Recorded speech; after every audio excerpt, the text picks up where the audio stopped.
Hello student, welcome to ABT classes. ABT classes में आप सभी स्टूडेंट का स्वागत है। यहाँ हम पढ़ रहे हैं the rise of nationalism in Europe, और the rise of nationalism in Europe में ये पार्ट 4 है इस चैप्टर का। ये वीडियो जो होगा पार्ट 4 होगा। पार्ट 1, पार्ट 2, पार्ट 3 मैंने ऑलरेडी अपलोड कर दिया है और उसका प्लेलिस्ट भी बन चुका है। आप जाकर प्लेलिस्ट में सारी वीडियो देख सकते हैं। तो स्टार्ट करते हैं आज जहाँ से हमें पढ़ना है। ये सभी हमने पढ़ लिया है, ठीक है। ये सभी टॉपिक हम लोगों ने पढ़ लिया है। यहाँ से पढ़ना है हमें कि यहाँ से पढ़ना है कंजर्वेटिज्म से, ए न्यू कंजर्वेटिज्म आफ्टर 1815। यहीं से हमें स्टार्ट करनी है। तो स्टार्ट करते हैं आज के वीडियो हम। कह रहे कि जो नए कंजर्वेटिज्म होते हैं 1815 के बाद। 1815 के बाद का मतलब क्या कि इस समय तक नेपोलियन का सत्ता खत्म हो चुका है। जब नेपोलियन की सत्ता खत्म हो गई, जो मोनार्की सिस्टम, वो डेमोक्रेसी से मोनार्की ला दिया था, वो चीज़ खत्म हो चुका है। तो अब जो फ्रांस के लोग हैं, यूरोप के जो लोग हैं, वो किस तरीके से लोग सोच रहे हैं। क्या वो नेपोलियन ने जो भी रिफॉर्म किए थे उसको अच्छा बता रहे हैं, क्या ख़राब बता रहे हैं? आखिर कंजर्वेटिज्म है कौन? कंजर्वेटिज्म होते कौन है? यहाँ से देखो, एक पॉलिटिकल फिलोसफी। कंजर्वेटिज्म क्या होती है? एक political philosophy that stress the importance of tradition, established institution, customs and prefer gradual development of the quick change. जो ये कंजर्वेटिज्म होते हैं, ये पुरानी रीति रिवाज को मानने वाले होते हैं, पुराने कल्चर, पुराने कस्टम, पुराने इंस्टीट्यूशंस। ये चाहते हैं कि वही चीज़ बना रहे, वही पुराना ट्रेडिशन हमारा बना रहे, ठीक है। और ये क्या करते हैं, देखो ध्यान से देखना यहाँ पर, and prefer gradual development to quick change, है ना। सोचते हैं कि कोई चीज़ क्विक चेंज हो जाए, ऐसा ये मान के चलते हैं। ओके, आगे देखो, कंजर्वेटिज्म आफ्टर 1815 कि following the defeat of Napoleon in 1815, 1815 में नेपोलियन के डिफीट होने के बाद European governments were driven by a spirit of conservatism. Europe के जो सरकार है उसमें बहुत सारे कंजर्वेटिज्म की विचारधाराएं फैलती हैं। ये जो होते हैं, जो कंजर्वेटिव होते हैं, इनकी एक अपनी विचारधाराएं होती हैं। इनकी स्पिरिट क्या है देखते हैं। कंजर्वेटिज्म बिलीव दैट, ये मानते हैं कि establish traditional institution of state and society like the monarchy, the church, social hierarchy. ये चाहते हैं कि वही चीज़ बना रहे जो समाज में पहले मोनार्की राजतंत्र था, जो चर्च के लोग अपने आप को सुपीरियर मानते थे। वो जैसे क्लास 9 पढ़े थे ना, 3 स्टेट थे, फर्स्ट, सेकंड, थर्ड, जो चर्च के लोग थे वहाँ पे, है ना, जिनको टैक्स वगैरह नहीं देना था। तो आज भी ये लोग मान के चल रहे हैं कि ये समाज में चीज़ बना रहे, सोशल हायरार्की रहे समाज में, कि कौन बड़ा है कौन छोटा है, प्रॉपर्टी वगैरह की समस्या बनी रहे, and the family should be preserve. जिस फैमिली को पहले अभी प्रेफरेंस मिलता था, प्रिजर्व मिलता था फर्स्ट एंड सेकंड क्लास लोगों को, वो मिलता रहे, ये मानते हैं conservatism. Most conservatives however did not propose a return to the society of pre revolutionary day. लेकिन बहुत से ऐसे भी कंजर्वेटिव हैं जो कि ये चाहते हैं कि ठीक है, हमें वो चीज़ चाहिए, लेकिन हम प्री रिवोल्यूशनरी डे में नहीं जाना चाहते हैं। जो जब क्रांति हुई 1789 में, उससे पहले के दौर में हम नहीं जाना चाहते हैं। ये कहने का मतलब इनका ये है। मतलब कि थोड़ी बहुत चेंज होनी चाहिए, है ना, ज़्यादा चेंज मत करो, ठीक है ना। मोनार्की को एकदम सीधे लेकर मत आ जाओ, लेकिन थोड़ी बहुत चेंज करते रहो, है ना। ये मान के चल रहे हैं। Rather they realise from the change initiated by the Napoleons that modernise could in fact strengthen traditional institution. कह रहे कि जो नेपोलियन था वो भले ही मोनार्की लाया, लेकिन वो ट्रेडिशनल इंस्टीट्यूशन काफ़ी वो स्ट्रेंथ कर दिया था। इनका कहने का मतलब ये है, मतलब कि ये काफ़ी इसको प्रेफरेंस दे रहे थे मोनार्की की तरफ। It could make state power more effective and strong. ये कह रहे हैं कि उसने, नेपोलियन ने अपने स्टेट को काफ़ी मॉडर्नाइज भी किया था और काफ़ी उसको स्ट्रेंथ भी किया था, उसे पावर में लाया था, इफेक्टिव और स्ट्रॉन्ग बनाया था अपने स्टेट को। ऐसी बातें इनके द्वारा कही जा रही है। A modern army, an efficient bureaucracy, a dynamic economy, the abolition of feudalism and serfdom could strengthen the autocratic monarchy of Europe। कह रहे कि ये सारी जो बातें हैं, जो ब्यूरोक्रेसी होनी चाहिए, है ना, एक अच्छी इकोनॉमी, डायनामिक इकोनॉमी होनी चाहिए, है ना, फ्यूडलिज्म को ख़त्म कर देना है ना, सर्फडम सिस्टम को भी यहाँ पर स्ट्रेंथ करना है, ठीक है। ये सब चीज़, ये सारे चेंज कौन लाया था? जो कि नेपोलियन लाया था। और ये कह रहा है कि ये मोनार्की को और भी ज़्यादा स्ट्रेंथ वगैरह कर सकता है। स्ट्रेंथ द ऑटोक्रेटिक मोनार्कीज, है ना। तो ऑटोक्रेटिक मोनार्की की सारी चीज़ें क्या कर सकती है? स्ट्रेंथ कर सकती है, जो कि काम नेपोलियन किया था, ठीक है। तो ये उसको अच्छी बात बता रहे हैं कि ये कर रहा था, अच्छा कर रहा था, कहने का मतलब इनका ये है।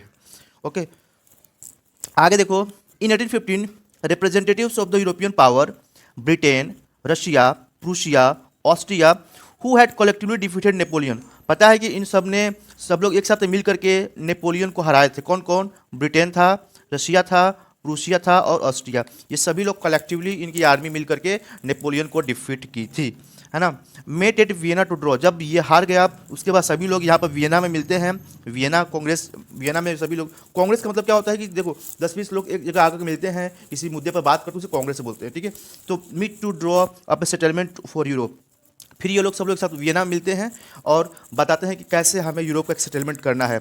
The Congress was hosted by Austrian chancellor Duke Metternich, और इस समय कांग्रेस को जो होस्ट कर रहा था, जो हेड मेंबर बना हुआ था, वो था ड्यूक मेटरनिक। मतलब कांग्रेस कौन है? यहाँ पर जो ब्रिटेन, रशिया, प्रूसिया और ऑस्ट्रिया के जो मेंबर हैं, सब लोग आकर के मिल रहे हैं और बात करके इससे कि यूरोप को आगे हमें बढ़ाना है, उसे कांग्रेस कह रहे हैं। और इसको लीड कौन कर रहा है? Duke Metternich. The delegates drew up the Treaty of Vienna in 1815, है ना, with object of undoing most of the changes that had come about in Europe during the Napoleonic War।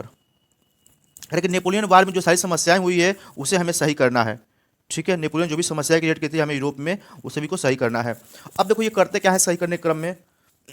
पहला काम कर रहे हैं कि जो बर्बन डायनेस्टी को जो पहले हटा दिया गया था, है ना, 1789 के युद्ध में, है ना, वो ख़त्म हो गई थी जब वहाँ पे युद्ध हुआ था, तो रेवोल्यूशन हुआ था। तो उसके बाद नेपोलियन पावर में आया था, उसकी बात कर रहे हैं कि 1815 जब नेपोलियन हट चुका है तो फिर से बर्बन डायनेस्टी को लाएंगे। Bourbon dynasty which had been deposed during the French revolution was restore to the power, जो कि फ्रेंच रेवोल्यूशन में हटा दिया गया था 1789 के समय में बर्बन डायनेस्टी को, फिर से उसे सत्ता में ये लोग लेकर के आ रहे हैं। बात समझ में आ रही है? यही लोग लेकर फिर से सत्ता में लेकर के आ रहे हैं, किसको? बर्मन डायनेस्टी को। And France loss the territory had annex under Napoleon, ठीक है ना। जो भी क्या है कि जो फ्रांस था बहुत सारे टेरिटरी को एनेक्स किया था नेपोलियन के समय में। तो कह रहा है कि and France loss the territory, सभी टेरिटरी को फ्रांस ने लॉस्ट कर दिया जो कि नेपोलियन ने सबको कब्जा किया था।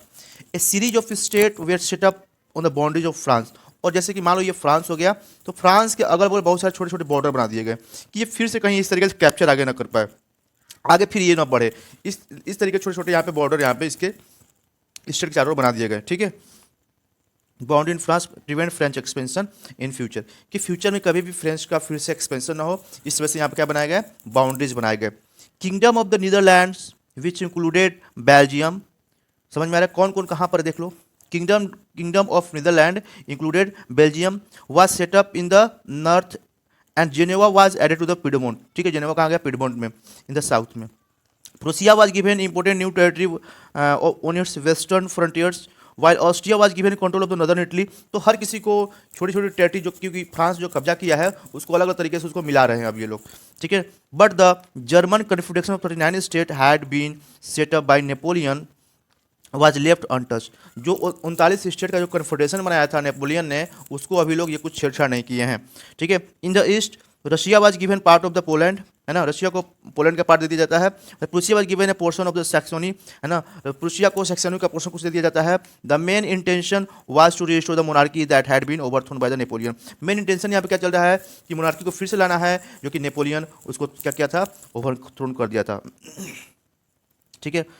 And create new conservative order in Europe, और फिर से वही पुरानी रीति रिवाज, डायनेस्टी, किंगडम, राजा, वो सब कुछ स्टैब्लिश फिर से करना है ना।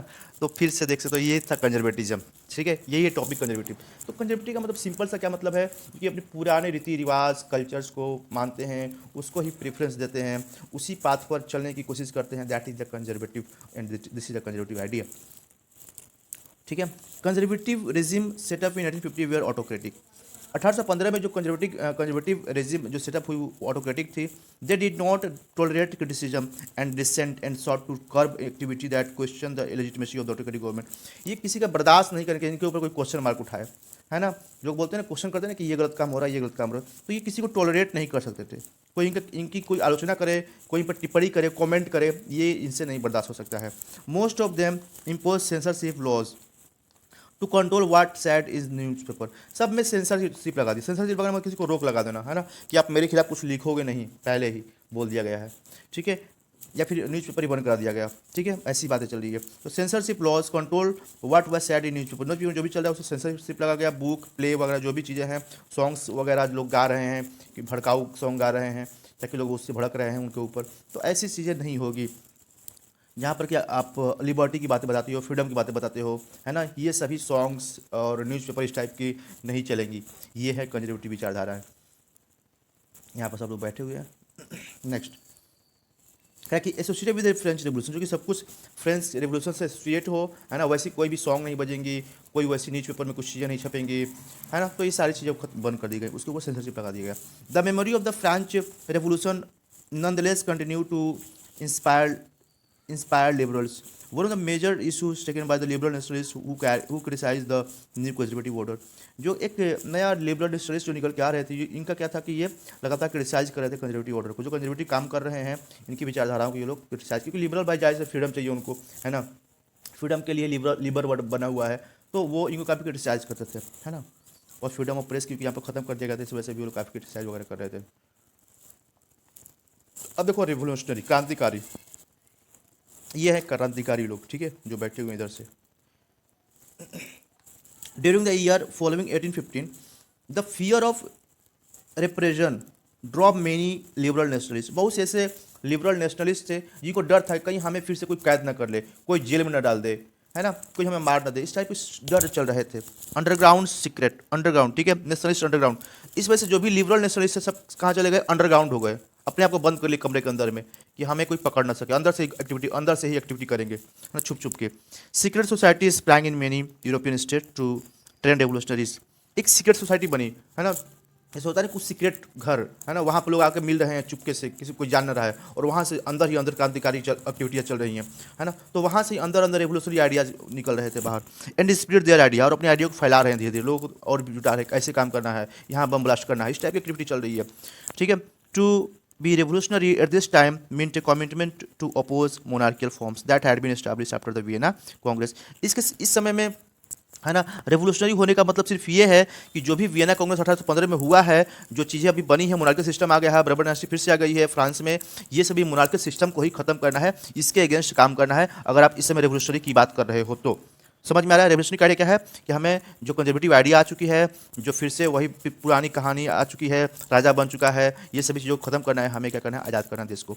एंड फाइट फॉर लिबर्टी, हमें करना है लिबर्टी और फ्रीडम के लिए लड़ना है। Most of this revolutionary also saw the creation of national state as a necessary part of the struggle of the freedom, और बहुत से ऐसे रेवोल्यूशनरी है जो कि देख रहे हैं कि हमें क्या करना है, क्रिएट करना है एक नेशनल स्टेट को, है ना, एज ए नेसेसरी पार्ट, और ये काफ़ी ज़रूरी चीज़ है ना, देश को आज़ाद करने के लिए। समझ में आ रही है बात। नेक्स्ट चलते हैं। One such individual was the Italian revolutionary Giuseppe Mazzini, इसी में से एक था इटली का रेवोल्यूशनरी क्रांतिकारी से बोलते हैं गुस्सेपी मैजनी, ठीक है, ये इटली का था। बोर्न इन जेनेवा, इसका जन्म हुआ था 1807 में जेनेवा में। He became member of the secret society, ये भी सीक्रेट सोसाइटी का मेंबर बना, है ना, ऑफ द ये याद रखना कार्बोनारी का ये था, कहाँ का मेंबर बना, Carbonari. As a young man 24 साल की उम्र में ही वॉज सेंट इनटू एग्जाइल, 24 साल की उम्र में ही वो एग्जाइल चला गया, ठीक है, इन 1831 में, for attempting A revolution in Liguria, क्योंकि उसने लिगुरिया में कुछ क्रांति एक्टिविटियाँ कर दी थी, इस वजह से इसको एग्जाइल भेज दिया गया। सब्सिक्वेंटली फाउंडेड 2 मोर अंडरग्राउंड सोसाइटी, और वहाँ पर रुका नहीं अभी, वो वहाँ पर जाकर क्या कर रहा है कि 2 एक्टिविटी बना रहा है ना, अंडरग्राउंड सोसाइटी वहाँ बना रहा है। नाम देखना सबका, ये नाम इंपॉर्टेंट है। पहला जो बनाता है वो बनाता है यंग इटली, ठीक है, यंग इटली कहाँ पे, मार्शल्स में, है ना, मार्शल्स में बनाता है यंग इटली। और दूसरा जो बनाता है यंग यूरोप, यंग यूरोप कहाँ बनाता है, बर्न में, ठीक है, इस चीज़ को याद रखना है, यंग इटली और यंग यूरोप ये बनाता है, ठीक है ना। इसका नाम कौन है, गुस्सेपी मैजनी इसका नाम है, ठीक है। Whose members were like minded young man from Poland, France, Italy and German states, ठीक है। जो भी इसके मेंबर है वो क्या है, एक यंग मैन है, जो भी नौजवान लोग हैं इसके मेंबर हैं, सबके सब फ्रांस, इटली, जर्मनी स्टेट के। Mazzini believe that god had intended nation to be natural units of mankind, कहता है कि भगवान ने सबको बनाया है, ये नेचर बनाया है किसके लिए, मैनकाइंड के लिए।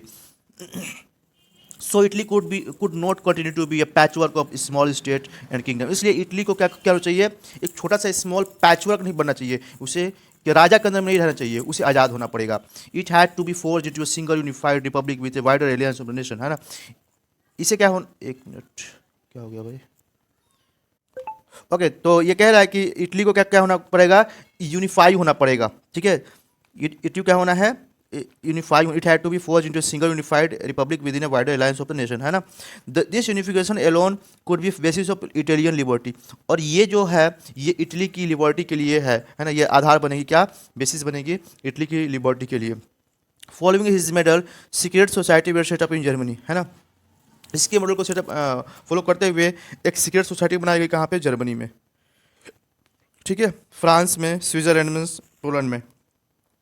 Mazzini relentless opposition to monarchy and vision of the democratic republic, है ना. मैजनी जो है कि लगातार ओपोज करता है मोनार्की सिस्टम को, है ना, और इसका विजन क्या है, डेमोक्रेटिक और रिपब्लिक का इसका विजन था, ठीक है. फ्राइटेंड द कंजर्वेटिव, है ना.